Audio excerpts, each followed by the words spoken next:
Subscribe करें हमारे YouTube channel साधना gold को और पाएं वीडियोस सबसे पहले। बेल आइकन दबाना ना भूलें। एक समय था जब सतयुग, त्रेता और द्वापर की हम चर्चा करते थे। जब पहले वानप्रस्थ में जाता था व्यक्ति, पहले ब्रह्मचर्य, ब्रह्मचर्य के बाद गृहस्थाश्रम, गृहस्थाश्रम के बाद वानप्रस्थ, वानप्रस्थ के बाद सन्यास। ये प्रक्रिया हमारे यहां 4 आश्रम बताए गए हैं। तो ये सन्यास लेने का मतलब क्या है? ये वानप्रस्थी होने का मतलब क्या है? ये ऐसा नहीं है कि उस युग में होता था तो आज भी हो, आज भी होना चाहिए। लेकिन ज्ञानी व्यक्ति ही इस कार्य को कर सकता है, क्योंकि जिसके जीवन में ज्ञान है उसी के जीवन में वैराग्य है। जिसके जीवन में ज्ञान नहीं होगा उसके जीवन में वैराग्य नहीं होगा, और वैराग्य नहीं होगा वो मोह माया नहीं छोड़ सकता। ये तय है, ये धर्मशास्त्र कहते हैं। जिसने मोह से बंधन नहीं छुटा पाया वो मोक्ष की बात तो करना छोड़ दे और भूल जाए। संत जन तो बताते हैं कि तुम कितना ही जाप कर लो, कितनी पूजा कर लो, कितने भंडारे कर लो, कितनी यज्ञ कर लो, लेकिन अगर आपके जीवन से मोह समाप्त नहीं हुआ तो समझ लेना आपको वो नहीं मिल सकता जिसको पाने के लिए आप ये सब किए थे। नहीं मिल सकता। सन्यास आज भी लिया जाना चाहिए, वानप्रस्थी आज भी होना चाहिए। ऋषभदेव जी भरत जी को राज्य देते हैं, भरत जी अपने बच्चों को राज्य देकर आगे बढ़ जाते, सन्यास ले लेते। तात्पर्य मेरा वही है, अगर आपके कार्यक्रम पूरे हो गए हैं, आपने अपने जीवन को जी लिया है, कौन सा वाला जीवन? दुनियादारी के लिए, तो फिर आपको वो अपना जीवन जीने का मौका मिल रहा है जिसके लिए भगवान ने आपको भेजा है। ईश्वर ने सिर्फ आपको परिवार, समाज, नौकरी, बिजनेस इसके लिए नहीं भेजा। ये तो इस शरीर के धर्म हैं और शरीर अपने हिसाब से कार्य करता है, लेकिन जो आत्मा का धर्म है, आत्मा का धर्म वापस परमात्मा से मिलने का है। उस परमात्मा से मिलने के लिए अगर भगवान ने हमें समय दे दिया तो उस समय का सदुपयोग क्यों नहीं कर रहे हम? क्यों भी मोह माया और इन सब में डटे पड़े हैं?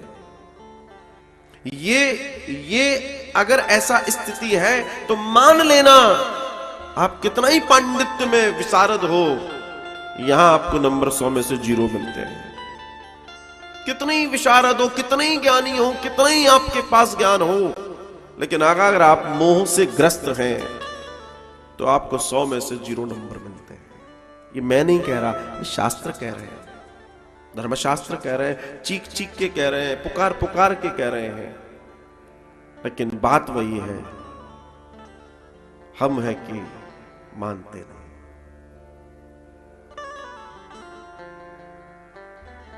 मैंने देखा है लोगों के जीवन में कई बार,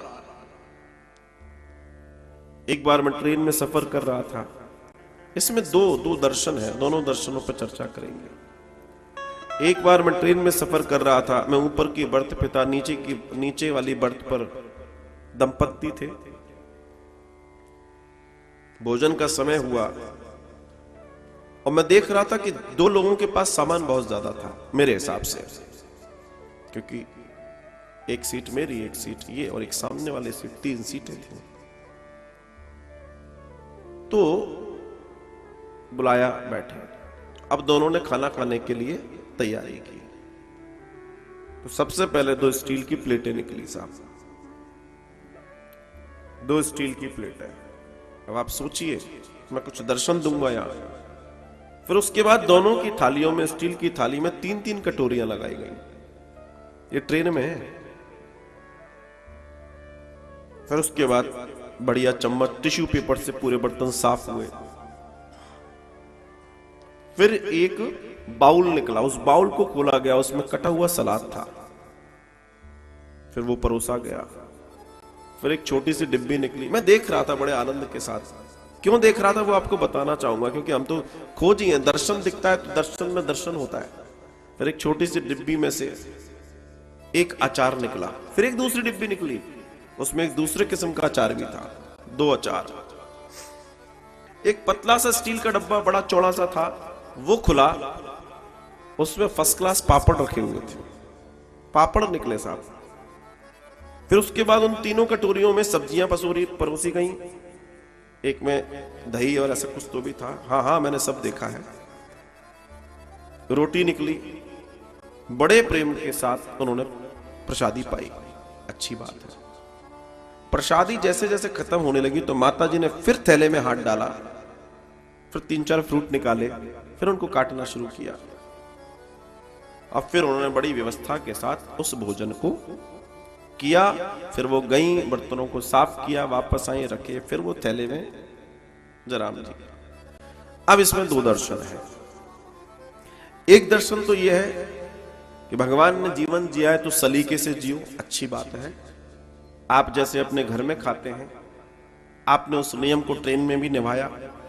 भाई अपना अपना शौक होता है, कई लोग खाने के बड़े शौकीन होते हैं, जब तक उनको उस डेकोरम में खाना ना परोसा जाए उनको समझ ही नहीं आता। एक ये भी है। दूसरा दर्शन ये है, यात्री को इतना सामान लेकर नहीं चलना चाहिए।